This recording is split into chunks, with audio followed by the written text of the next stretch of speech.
Everyone, I am Ifra. Hope you are doing well. तो start करते हैं। आज का टॉपिक हम पढ़ रहे थे एडवर्टाइजमेंट राइटिंग। ठीक है, तो यहाँ पर लिखते हैं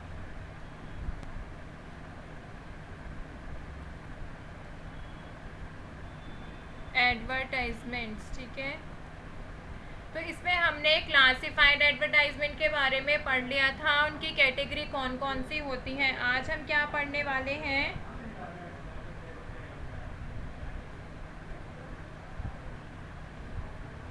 नॉन क्लासिफाइड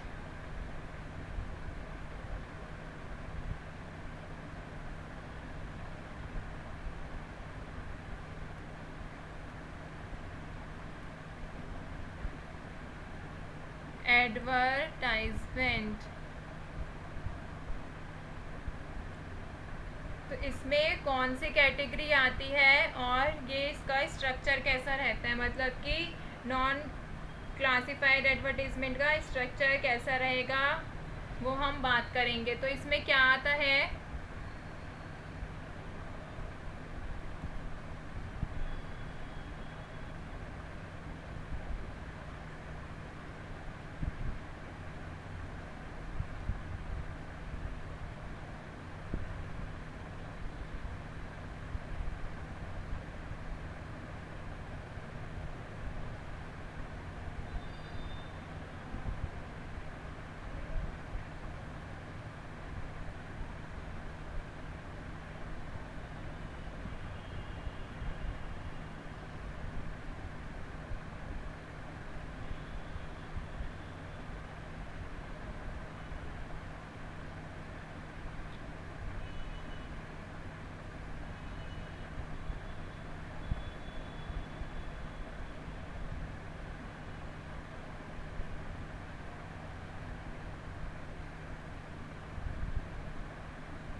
देखिए नॉन क्लासिफाइड एडवर्टाइजमेंट क्या क्या इसके अंदर होता है। ठीक है, इस कैटेगरी में क्या चीज़ें होती हैं, कमर्शियल पर्पस के लिए ये किया जाता है। किसके लिए, कमर्शियल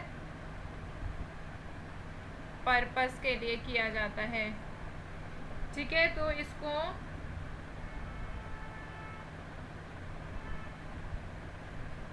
क्या कहा जाता है, कमर्शियल एडवर्टाइजमेंट भी कहा जाता है इसीलिए। ठीक है, चाहे नॉन क्लासिफाइड एडवर्टाइजमेंट बोले या फिर क्या बोले, कमर्शियल एडवर्टाइजमेंट कहा जाए, बात एक ही रहेगी। ठीक है, क्योंकि इसमें क्या होगा, कमर्शियल काम के बारे में ही बताया, क्योंकि इसमें कमर्शियल काम के बारे में ही बताया जाएगा। When an organisation is selling through product और सर्विसेज या फिर डायरेक्ट सिंपली क्या कर रही हूँ, प्रमोट कर रही हूँ, promoting their brands, it is known as commercial advertisement. तो आपने देखे होंगे एडवर्टाइजमेंट कमर्शियल भी, जिसमें क्या होता है कि कुछ गुड्स एंड सर्विसेज, मतलब कि प्रोडक्ट और सर्विसेज का बेसिक सर्विसेज को बेचा जाता है या फिर प्रमोट किया जाता है उनके ब्रांड्स को, तो वो क्या होता है, कमर्शियल एडवर्टाइजमेंट होता है। ठीक है, दे बेसिकली डिस्प्ले एडवर्टाइजमेंट, इसका एक और नाम क्या है, डिस्प्ले एडवर्टाइजमेंट भी कहा जाता है। इसमें क्या होता है, लार्ज स्पेस ऑक्यूपेंसी होती है और ये मोर अट्रैक्टिव होता है। अभी हम बात करते हैं इसके फीचर्स की। यहाँ पर लिखती हूँ मैं, फीचर्स ऑफ कमर्शियल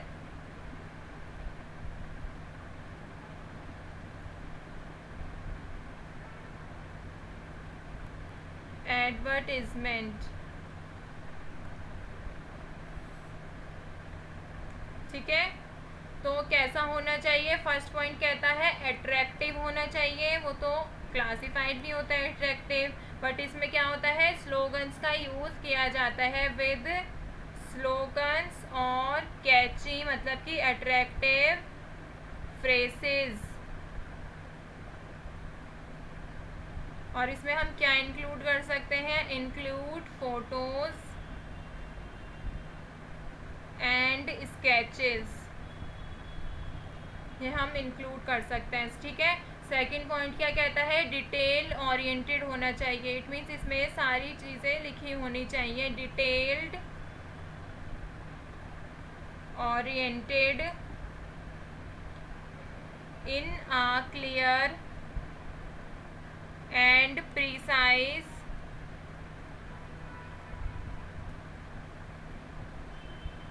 मैनर, ठीक है।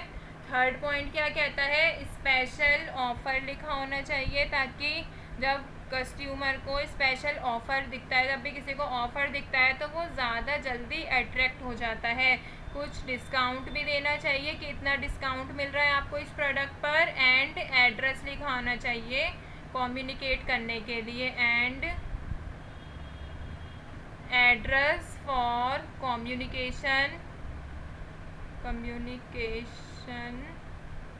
Are provided. तो नॉन क्लासिफाइड में ये सब चीज़ें लिखी होनी चाहिए। कैसा होता है, ये कमर्शियल पर्पस होता है, विजुअली इसका ज़्यादा अट्रैक्टिव होता है ये, ठीक है। और ये अपीलिंग टाइप भी होता है कि हम स्लोगन्स का यूज़ करके, कैची फ्रेजेस का, फोटोज़ का, स्केचेस का यूज़ करके कस्टमर को अट्रैक्ट करते हैं।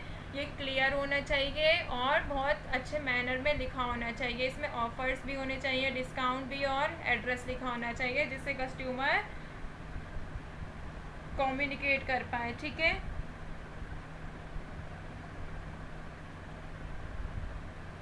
आगे बात करते हैं कैटेगरीज ऑफ कमर्शियल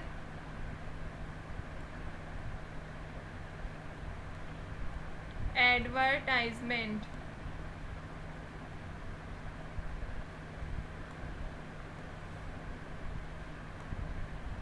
ठीक है, तो कैसे किस किस में कर सकते हैं हम इसको, आउटडोर एडवर्टाइजिंग कर सकते हैं, आउटडोर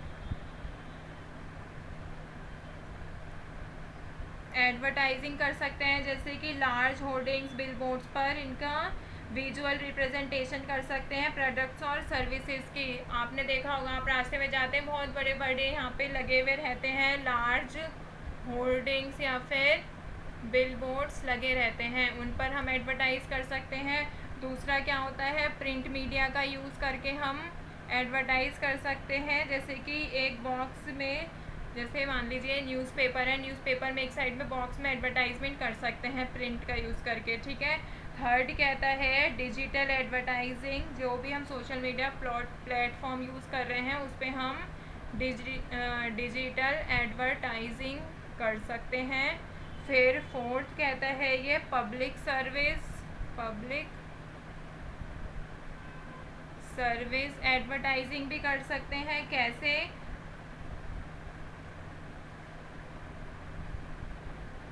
जैसे टीवी में ऐड आते हैं, वो क्या होता है, पब्लिक सर्विस एडवर्टाइजिंग होते हैं, उसमें हम लोगों का यूज़ करते हैं, ठीक है।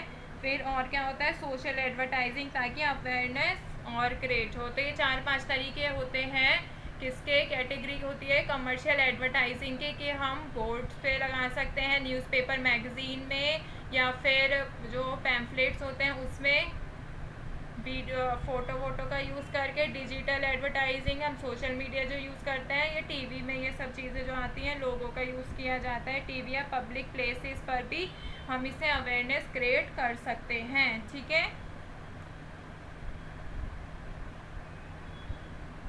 तो यहाँ पर हमने 2 देखे हैं, अभी एक लास्ट देखते हैं।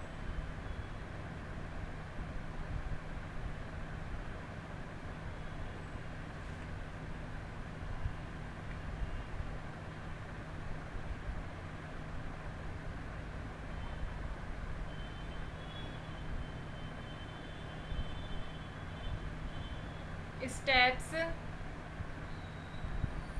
to be taken while drafting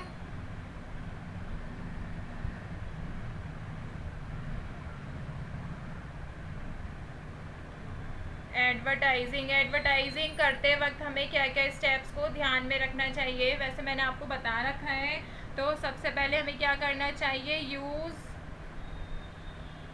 heading, जैसे कि सिचुएशन, वैकेंट या फिर वांटेड करके।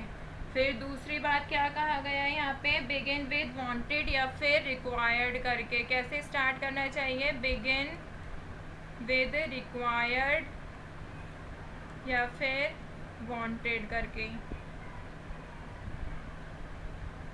फिर यहाँ पे मेंशन करना चाहिए नेम ऑफ एम्प्लॉय एंड उसका एड्रेस बताना चाहिए, ठीक है। फिर कितनी पोस्ट है वो बतानी चाहिए। उसके बाद उसका जो डिस्क्रिप्शन है सारा वेकेंट का, वो सारा लिख देंगे यहाँ पे, जैसे एज, मिनिमम क्वालिफिकेशन, सैलरी, ये सब चीज़ें। फिर क्या होता है, 6 लास्ट डेट लिख देंगे। उसके बाद 7 हो जाएगा कॉन्टैक्ट डिटेल्स दे देंगे, ताकि इंटरेस्टेड पीपल कांटेक्ट कर सके। तो ये क्लासिफाइड एडवर्टाइजमेंट का या फिर उसका भी थोड़ा थोड़ा सेम ही रहता है फॉर्मेट, जो है एक तरीके से मैंने आपको लिखवा दिया है। नेक्स्ट में एक एक एग्जांपल देख लेंगे, क्लासिफाइड का भी और नॉन क्लासिफाइड एडवर्टाइजमेंट का भी। तो मिलते हैं नेक्स्ट वीडियो में। Stay tuned and thank you.